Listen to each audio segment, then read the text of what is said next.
Halløj, Daniel fra DKMC. Lige nu skal vi til at lytte til en lidt speciel episode, hvor Mads desværre ikke er med, men til gengæld så har jeg fået muligheden for at interviewe min fætter Ross.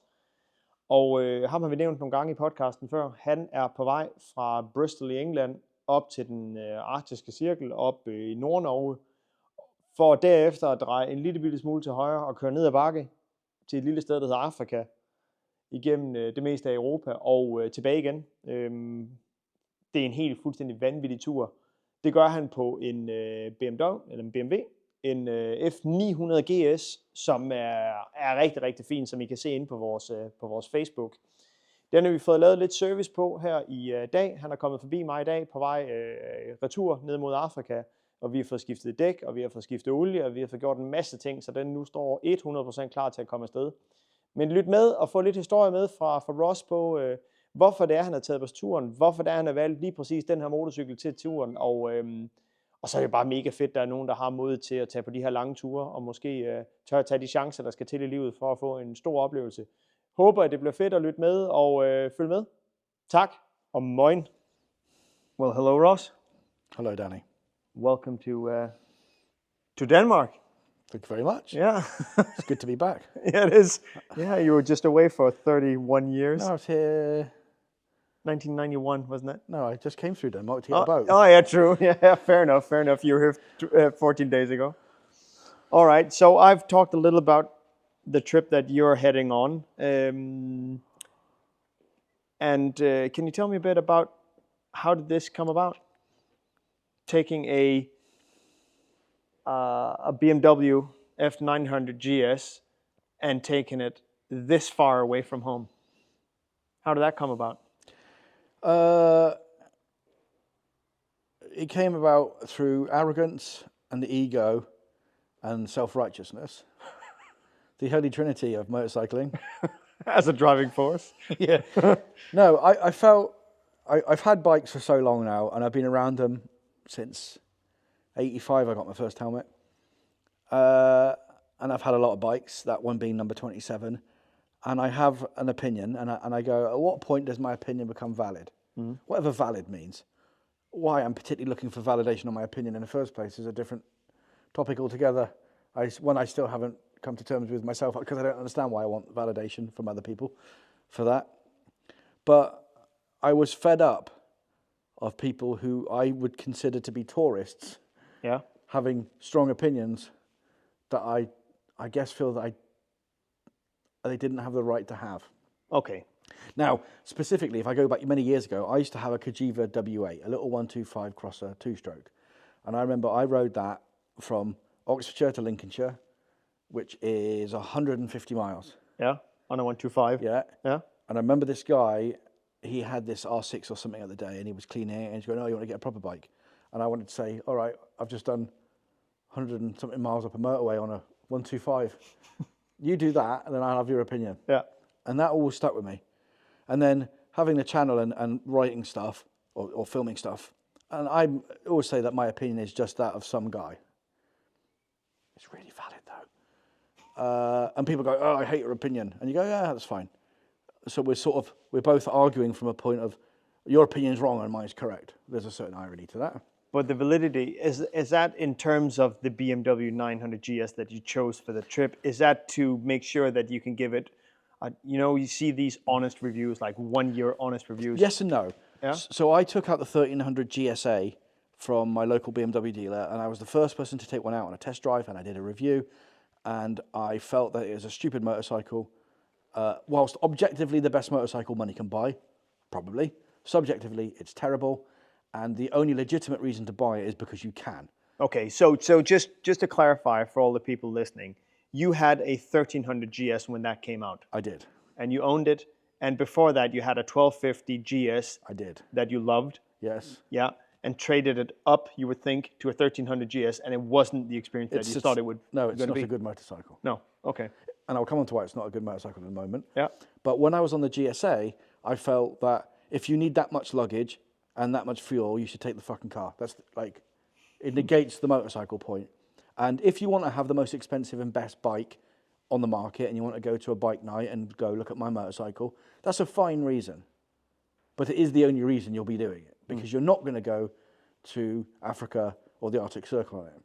I would claim that most people traveling the world, like actually traveling the world, are not riding 1300 GS adventures. No, they're not. They're much more likely to ride a Royal Enfield Himalayan, to be honest, something like that.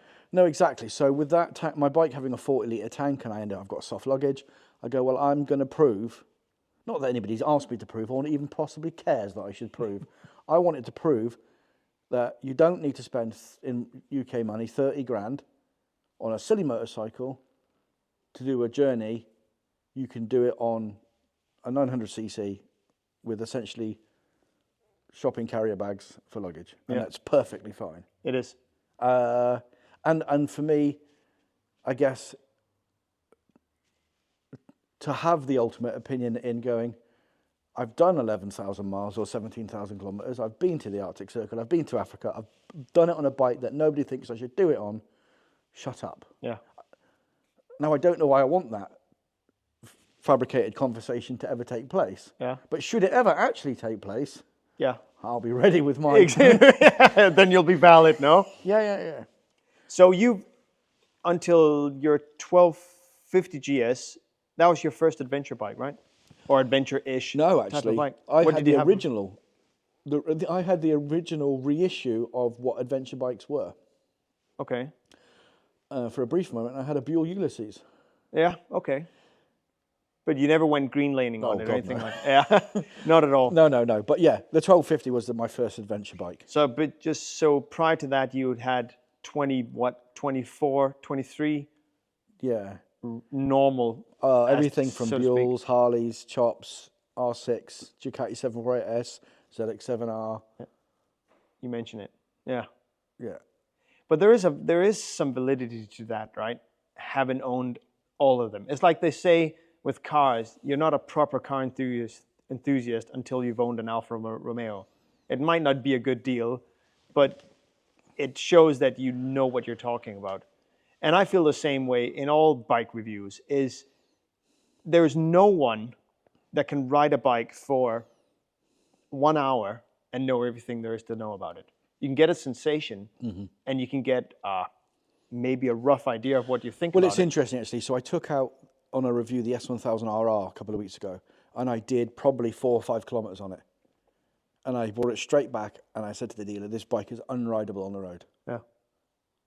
Whilst people go, oh, it's very rideable, and I have one, and I ride it, and I love it. I'm going, awesome, that's great. Yeah.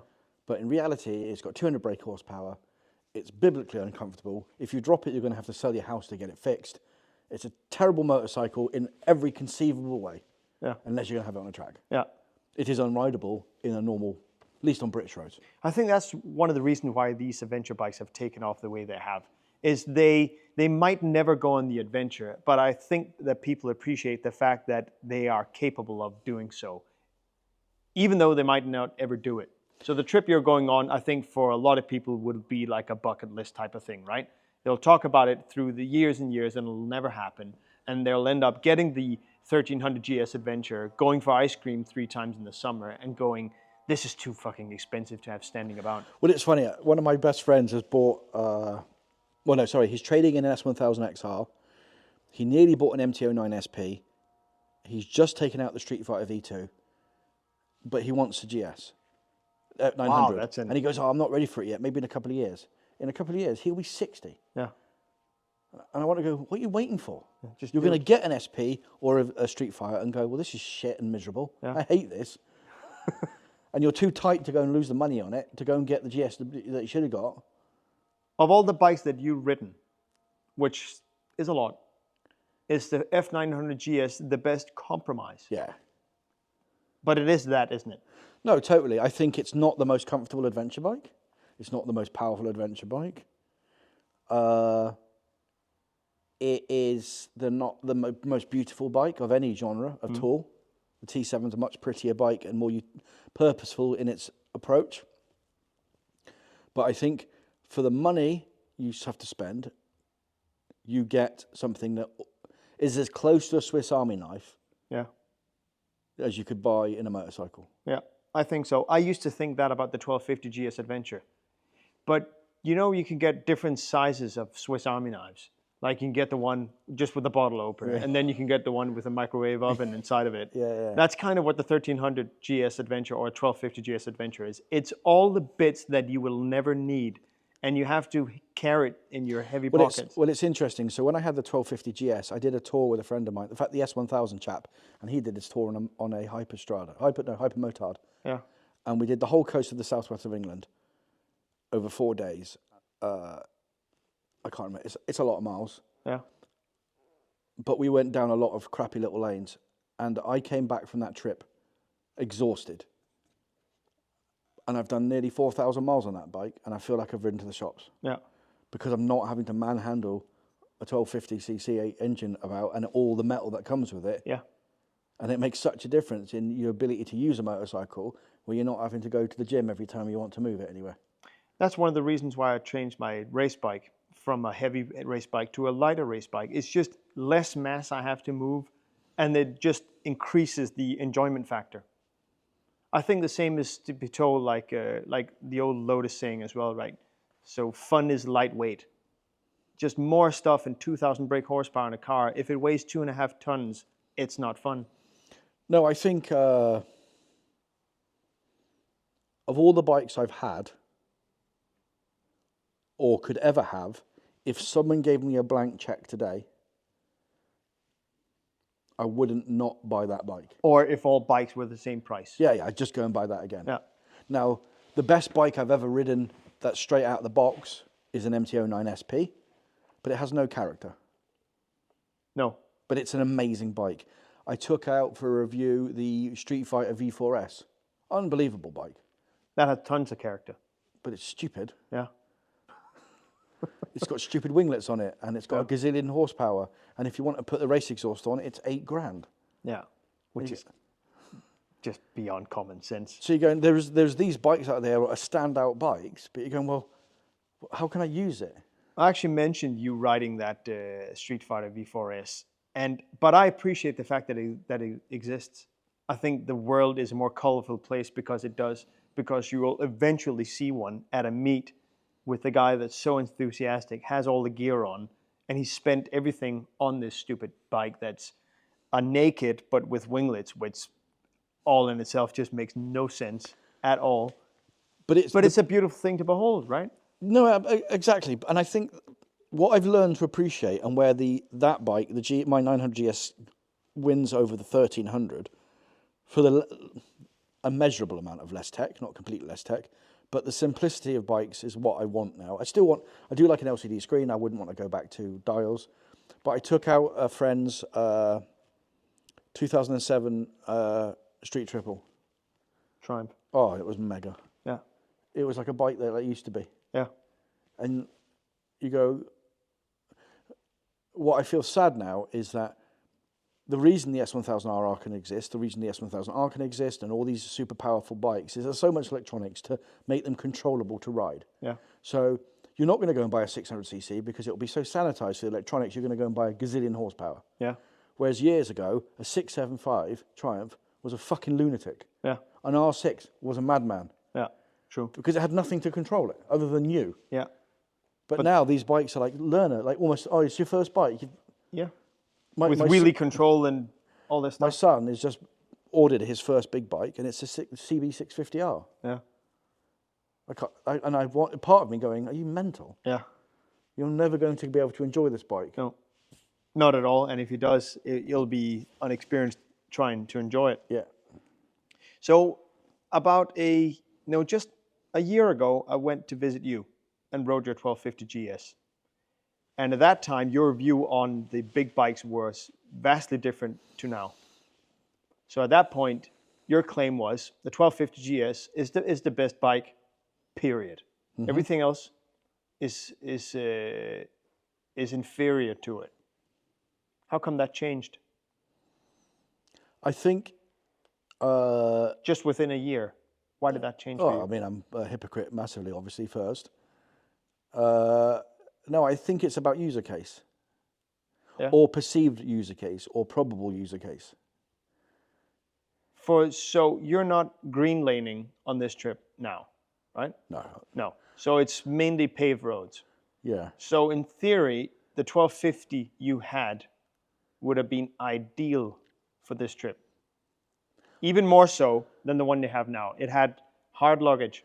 Yeah, but then boxes, I could just right? go and do it on a 1300, right? So part of the exercise is to prove, Yeah. not prove in a provey way, but prove in a half provey way, that doing it on a little bike is... Yeah.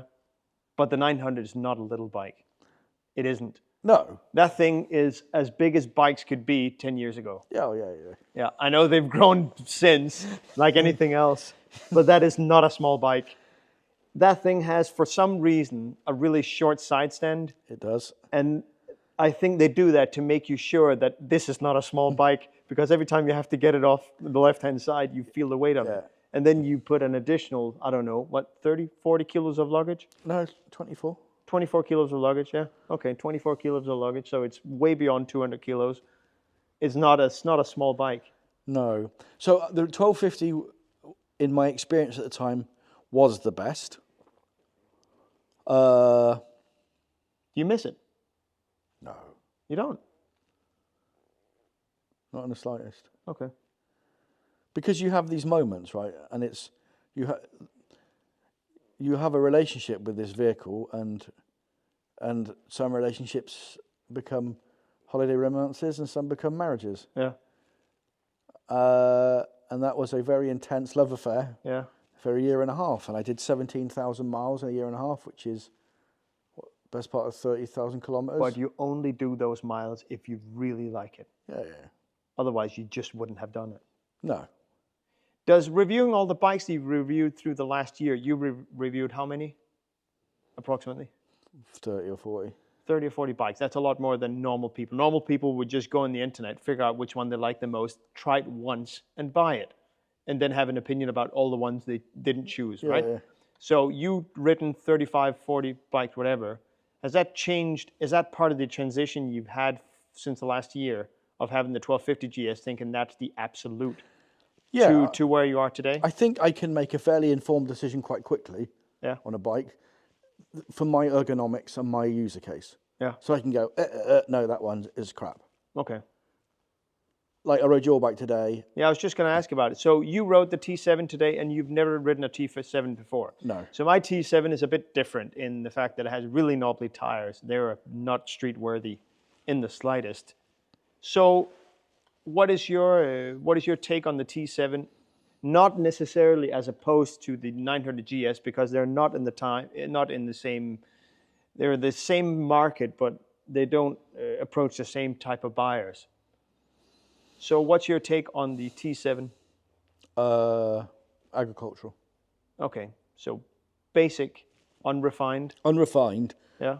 And if you went and stuck 80/20s on that, Yeah. yes, it would be better on the road, but then don't have that bike. No, I would never put 80/20s on that. So I can do green laning on my bike on 80/20s, Yeah. and I can go off onto a tarmac and have a load of fun. Whereas that's a lot more, the true user case for that bike is way more binary. Yeah, it is, and there's a bigger trade-off. Yeah. I mean, if you didn't have that bike, you'd have like a DR350 or something like that. Yeah. Yeah.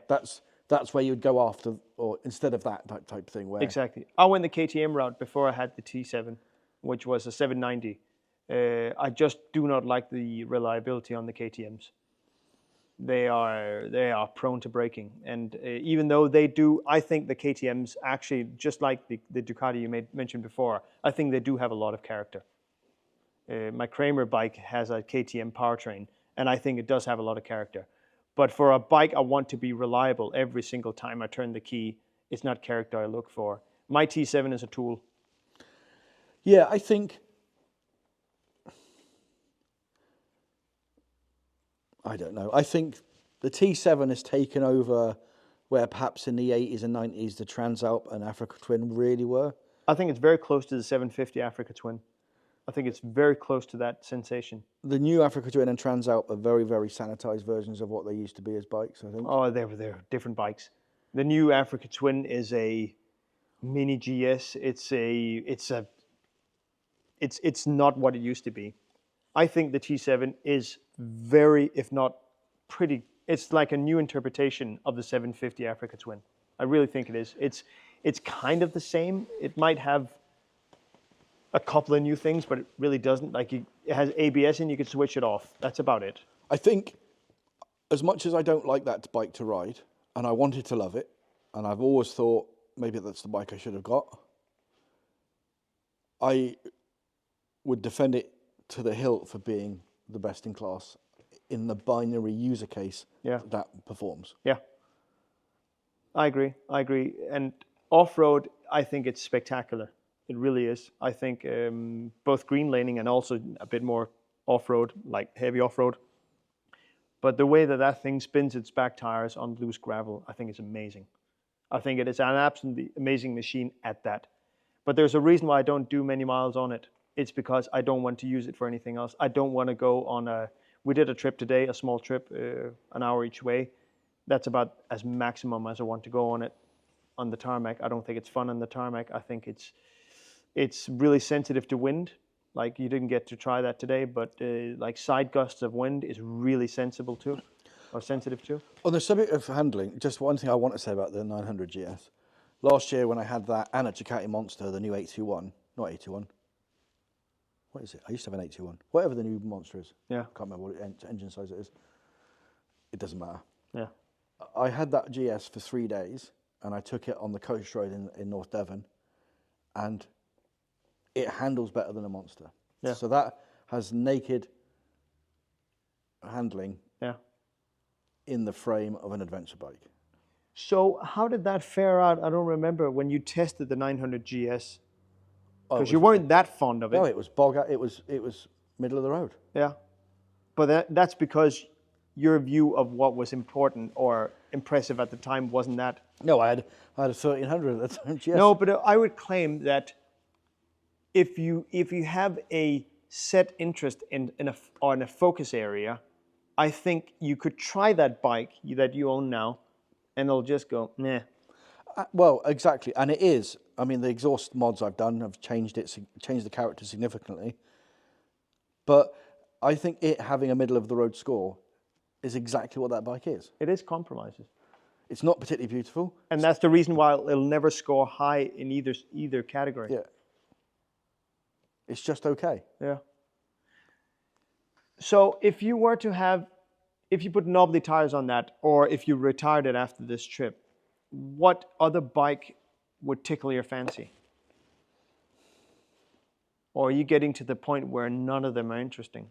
I might get a very early Urban GS before they... Which is a 9RT, right? Yeah, before they started dicking about with the exhaust and the engine yeah. And maybe do something cool with that. So what year would that be? 2013, 2014 maybe. Okay, that old. Yeah. Turn it into a Marlboro bike or something would be cool. Yeah. But then it just becomes a show pony. Exactly. And you would probably never ride it. And you'd make it look, you'd spunk a load of money. Yeah. And you'd never get your money back on it. And you'd make it look beautiful and go, well, I've done that now. Yeah, yeah. And then it's just not. Now, to get this bike ready for this trip cost me probably $4,000. And all of the money I've spent, plus or minus, had a purpose either for the particular aesthetic that I wanted. That's why I had it wrapped to protect the bike, and the luggage I bought and the protection equipment I bought, they all do a job. Mm-hmm. Because if I'm in the Arctic or in the desert and I bin it, I need to be able to pick it up and it has to work again. Yeah, true. So there was a purpose to the modifications rather than just a beautification. Yeah. It's especially like stuff like bark busters and stuff like that, and the double take mirrors, and they're not aesthetically very pleasing to look at, but it fits the bike itself. So my T7 is dirty, and it always is, and I enjoy it looking at it the way it looks like now. I don't like it when it's clean. It's not the bike I want to be clean. I think I have the same problem in regards to cars. So I would love to get like a really beautiful car, but I don't want to because I don't want the hassle of it. I'd much rather have a Ford Ranger Raptor or something with mud on the side of it, because then I can use it and not care. And I think a lot of the enjoyment of bikes. So I had a 48 Harley like the one you had as well, and I just do not see the purpose of having something that has to be pristine at all times. It'll stop me using it. Well, funny enough, I had a 719 R9T, which was the bike I had before my No, I had a 1250 GS ages ago as well. Forgot about that one. Yeah, that's right. You had the white and Yeah, but it was too tall. But I had low chassis, and then I loved it. I hated it in its tall. You bought it after I got mine. I remember. Yeah. Anyway, I had the 719 R9T, and it was pissing down with rain, and I took it out, and it was minging, and it was like, oh shit, I can't have a bike. I can't have a bike in my life where if it's raining a bit or it rained a week ago, well, I better leave that in the garage. Yeah. It irritates me too much. Yeah, it does. So I chopped it in and got the 1250. Yeah. Yeah, and that got used. And I lost my arse on it because I did so many miles. Yeah, but did you really? Because you could also buy something that just depreciates because of the market value and a new model comes out or whatever. But that actually just got spent. Yeah, I suppose. And how many miles did you say it was? 17,000. So normally that takes a bike, I don't know, 6 years to get there? If it's a GSO, no, it's a lifetime. Yeah, something so like that. So 27,000 kilometers I did in a year and a half. Okay, yeah. That'll take normally a bike owner many years to do that. Yeah. So now you're getting ready to head to Africa tomorrow. I don't hear a lot of people saying, I'm stopping in Denmark to go to Africa. What I said to people is that I went up to the Arctic Circle first because I'm having a run up. Yeah. And obviously, then I'm heading south and it's all downhill. So, yeah, exactly. So it'll be quicker. Yeah, much quicker. Yeah, just no fuel spent. Exactly. I'm just going to put it into neutral and coast down the hill. So tomorrow, Sunday, you're leaving for? I was meant to go to Luxembourg, but I'm going to Frankfurt now. Going to Frankfurt, Germany, yeah. And then after that? I'm going just north of Bordeaux. Yeah. And then I'm going there to Porto-ish via Bilbao, maybe. Okay. And then after that, you take the west coast down? I cut across inland to some mountains to meet a chap who's got an 850 GS, a friend of mine. And then we're going to go to Tahrir, wherever it is, near Gibraltar. Yeah. And then we land in Tangiers and then go to Ifran, then Mazuga. Yeah. And that's in the Atlas Mountains in the Sahara, which I think is cool as shit as an idea. I'm interested to know how I feel about it when I'm there. Yeah. And I'm sweating my balls off going, this is a terrible idea. And it's week 3 or 4 at that time. That will be the end of week 4. Yeah. And I go, I just want to be home in England now, please. What about the tires you put on? Are they going to be limited? Do you know how much off-road and sand and stuff you're going to ride in? No. No? No, and because they are very road tires, right? Yeah, they are. As an 80-20 go, they're very good. Yeah. I would say. And I've done almost no research into this trip. Yeah. And that may seem foolish. It hasn't yet been foolish, but it could yet turn out to be foolish because I'll just see what happens at the time. Yeah, they get tires down there as well. And worst case scenario, and they go, well, I can't do this, and my bike's falling apart. Well, I guess that bike lives in Africa now. Yeah. And I don't. Yeah, exactly. So, and you just leave it there. Yeah, and go, well, that's future Ross's problem. We'll figure that out another day. True. So you mentioned to me the other day, or today it was, that you'd done how many miles now?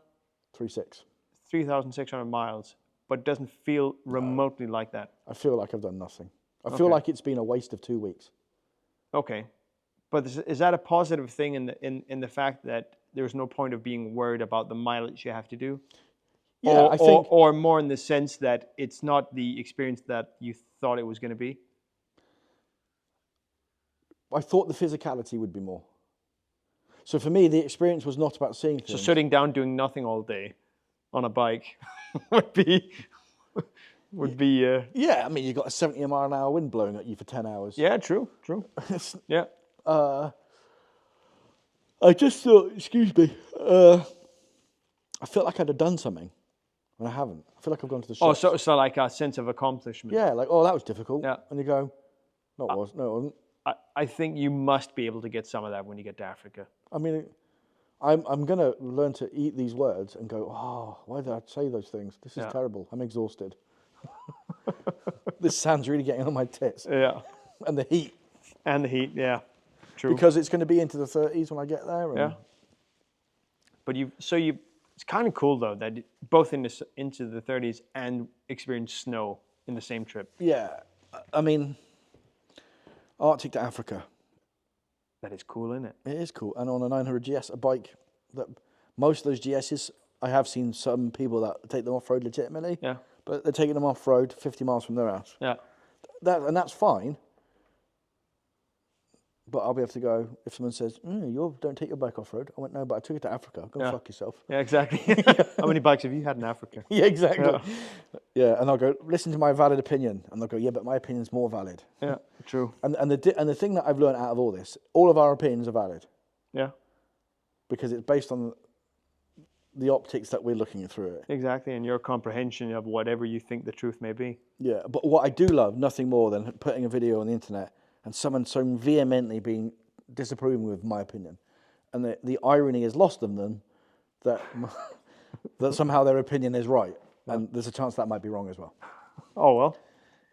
But yeah, thanks for stopping by for these couple of days, and wish you the best for the trip. And keep us posted. And if anyone wants to follow, it's Ross Rides. Yeah, orange logo. Orange logo. There's other people pretending to be me. You know you're famous when you get like wannabes, right? I mean, they might just be called Ross and have a motorbike channel. They might not actually be pretending to be me, but either way. Yeah, and it's not Ross Brides. No. No, not at all. All right, thanks, and see you later. Cheers, mate.